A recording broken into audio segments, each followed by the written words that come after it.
জীবনে সমস্যার সম্মুখীন হয়েছি বহুতবার।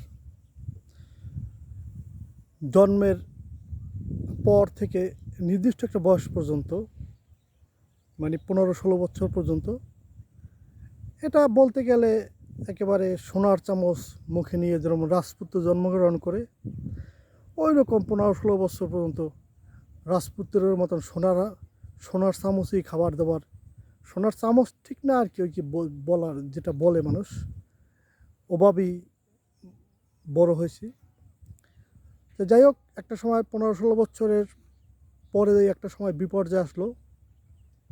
বাড়ি নিজের চারিধারে, মানে পরিবার সহ সকলে একটা অন্ধকার দেখতেছিলাম। তাই যাই হোক, সে সময়টাও কেটে গেল, ভালো সময় আসলো। এবং যারা চিনে না জানে না, যারা এড়িয়ে চলছে, তারা আবার আসে খুব আপ্যায়ন করা শুরু করলো এবং ভালো ভালো ব্যবহার করা শুরু করলো। কি কদর, অনেক কদর, অনেক আদর, সমাদর, স্নেহ, ভালোবাসা। এই ধর্ম ভাই, কেউ ধর্ম মানে কি বলে আর কি, মানে তেল মারা বলতে যা আছে, তেল মারা যা লাগে, এটা মানুষকে রাজি খুশি করতে যা লাগে সবই পাইছি জীবনে। এটা কমতি পাই নাই, সব কিছুই মানুষ দিছে।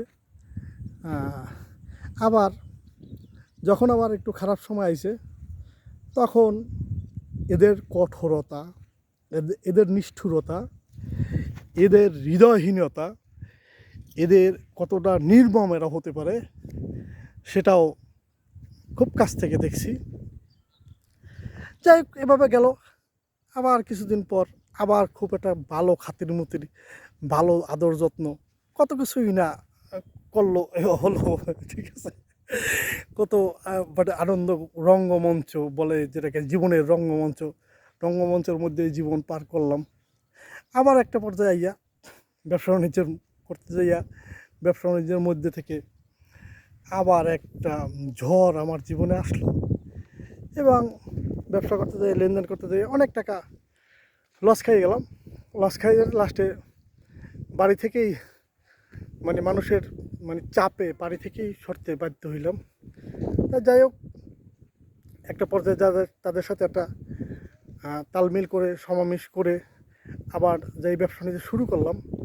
এবং মানে যে কথাটা মূলত বলতে চাচ্ছি, এই ব্যবসা বাণিজ্য সমস্যার কারণে তখন আমাদের ফ্রেন্ড সার্কেলের অনেকেই, মানে ওই যে আমি ছিলাম তখন একটা ঈদ বলতে রমজান মাস ছিল। তা বন্ধুবান্ধব ম্যাক্সিমাম ঢাকা শহরে তারা বসবাস করে। যখন তারা একদিন তারা মিলে, তারা মিলে, মানে যাদের কাছে টাকা আছে, এই টাকালা বন্ধুবান্ধব মিলে তারা মিলে একটু ইফতারি পার্টি আয়োজন করলো। এবং সব জায়গায় তো একটু ভালো মন্দ থাকে। ওর মধ্যে থেকে একজন বলল যে আমার কথা, যে ওকে বলা যায় না। তাই আমার কথা বলার সাথে সাথে একজনের রিয়াক্টটা এরকম করলো যে ও যদি থাকে, ও এখন সমস্যা আছে, ওকে ডাকা যাবে না, ও থাকলে হলে আমি থাকবো না। আরেকজনে বললো ঠিকই তো আছে, ও তো সমস্যা আছে, তা ফাওয়ারে ও তো আর টাকা দিতে পারবে না, তা ফাওয়ারে এখন ডাকার কী দরকার। যাই হোক, যে আমার নাম প্রস্তাব করছে সেই আমাকে বলে দিচ্ছে যে এই ঘটনা। আমি বলছি না, এটা আসলে ঘটনা সত্যি, ঠিকই তো কইছে, যেহেতু আমার টাকা দেওয়ার ক্যাপাসিটি নেই, তা আমি সেখানে যাব কেন। তাই এভাবেই আর কি দিন গেল। আল্লাহ তালা, সবই তো আল্লাহর খেলা। আল্লাহ তালা দিন ঘুরেই দিল। এই দিন ঘুরেই দেওয়ার পরে আল্লাহ তালা দিন ঘুরেই দেওয়ার পরে ওই লোক, মানে আল্লাহ তালার খেলা বোঝা বড় যায়। আসলে আমি কিছু পারি নাই, আমি কিছু করিও নাই। ওই লোকের এমন একটা উপকার আমার হাতে আল্লাহ করাইলো, বন্ধু বান্ধব রীতিমতন সে পাও ধরে মাপ চাইবে, এরকম একটা অবস্থা। আমি বলছি না, দরকার নেই। আসলে আমি তো কিছু পারি না, আর আমি কিছু করিও নাই। যা করার আল্লাহই করছে। হয়তো আল্লাহ তালা সরাসরি করে না, আল্লাহ একটা মাধ্যম দিয়ে করে। তাই হয়তো তোমার উপকারটা আল্লাহ তালা আমার মাধ্যমেই করাইছে। এখন এরপরে ভালোই চলতেছিল। একটা পর্যায়ে ইচ্ছা রাজনৈতিক একটা প্রভাব, শক্তি, প্রতিপত্তি চলে আসলো। যদিও রাজনৈতিক প্রভাব প্রতিপত্তি শক্তি সব কিছুই হাতে আসছে, কিন্তু মানুষ সাক্ষী। আর মানুষ সাক্ষী, মানুষ কি ভালো বলবে না খারাপ বলবে ওই চিন্তাও না। আমি আমার নিজের দ্বারা ক্লিয়ার, আমি কখনো ক্ষমতার অপব্যবহার করি নাই, আর করার কখনো ইচ্ছেও নেই। তো যাই হোক, তখন স্কোপ হয়েছে মানুষের জন্য কাজ করার, আল্লাহ আমার হাতে করাইছে, তাই মানুষের জন্য কাজ করছি, সর্বোচ্চ কাজ করছি। এবং সবচেয়ে বড় কথা হয়েছে, একজাক উদীয়মান তরুণ যাদের কাছে আমি আজীবন কৃতজ্ঞ, কোনো বিনিময় না, কোনো কিছুর বিনিময় না, তারা ডাক দেওয়ার সাথে সাথে চলে আসতো বিভিন্ন মানব কল্যাণের কাজে। এই ওখানে পোল লাগবে, ওখানে রাস্তা বাঁধানো লাগবে, ওখানে রাস্তা ভেঙে গেছে, অমুকখানে এই সমস্যা, তমুকখানে এই সমস্যা, এটা ওই ফোরকানের পোলাপান পারবে, এটা ফোরকানই পারবে, এই বিভিন্ন রকম আসলে যেটুকু যা আল্লাহ তাআলা আমাদের হাতে করাইছে। তো এই যে এই ছেলেরা যারা আমার কলিজার ভাইগুলা, ওরা কখনো বিরক্ত হয় নাই, এবং ওরা সবসময় মানে আনন্দের সহিত স্বাচ্ছন্দ্যের সহিত কাজগুলো করছে। এবং ওদের মাধ্যমেই আমি তো ফাঁকিবাজ মানুষ, আমি তো ফাঁকিবাজি করতাম, ওদের কাজে বাজাই দিয়া আমি ফাঁকিবাজি করতাম, ওরাই কাজ করতো।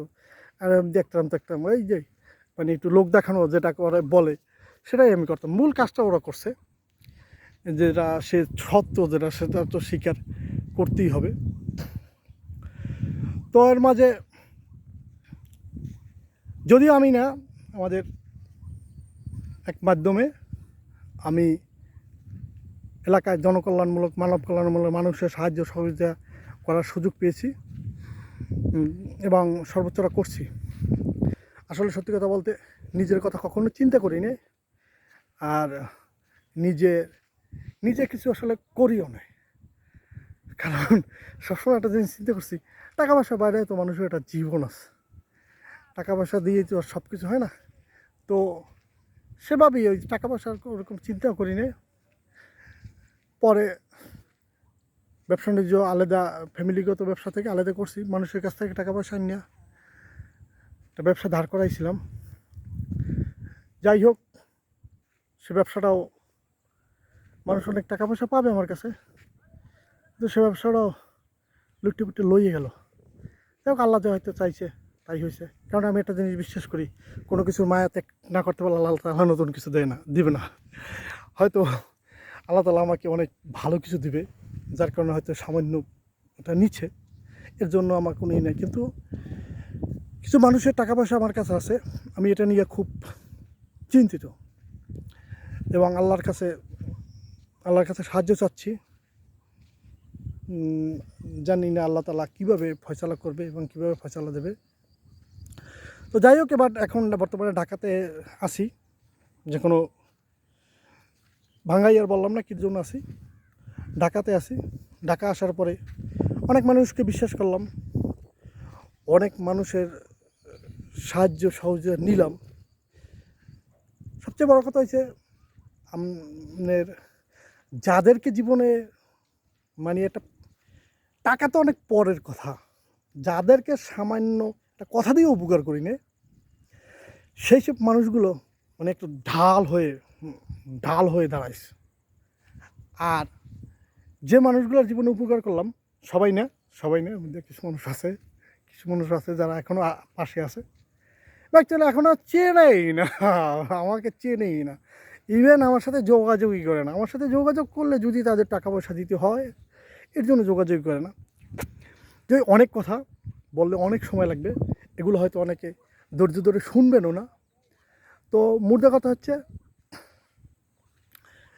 এর মধ্যে অনেক এই মানে 8-9 মাসে অনেক ব্যবসা করার চেষ্টা করলাম, এবং মানুষের কাছে ধার দেনা করে অনেক টাকা পয়সাও আনছি, অনেক ঋণও হয়ে গেছি। আপনার এরপরে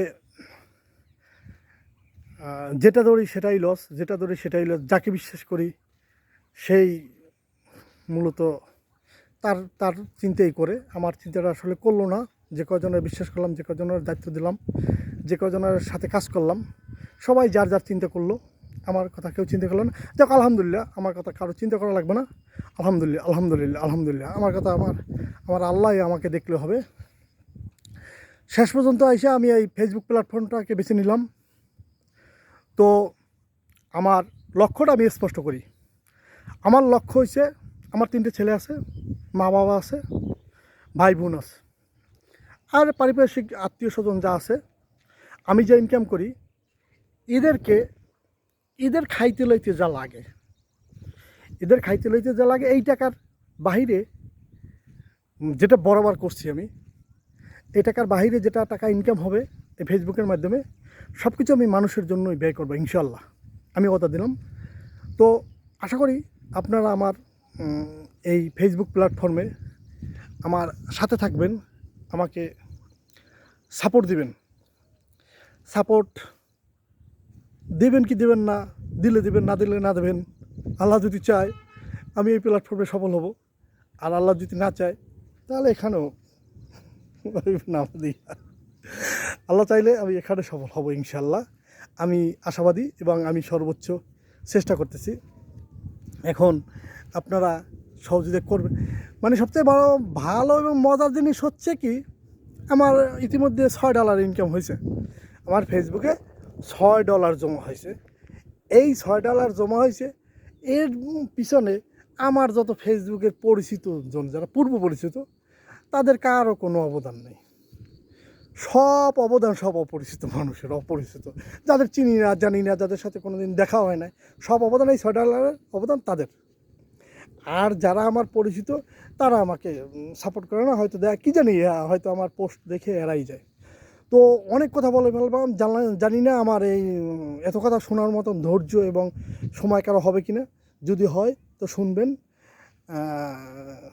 সকালে ভালো থাকুন, সুস্থ থাকুন। আমি যে কদিন আছি মানুষের জন্য কাজ করতে চাই, মানুষের ভালোবাসা পেতে চাই, মানুষকে ভালোবাসা দিতে চাই, অসহায় মানুষের পাশে থাকতে চাই। আল্লাহ হাফেজ, আসসালামু আলাইকুম।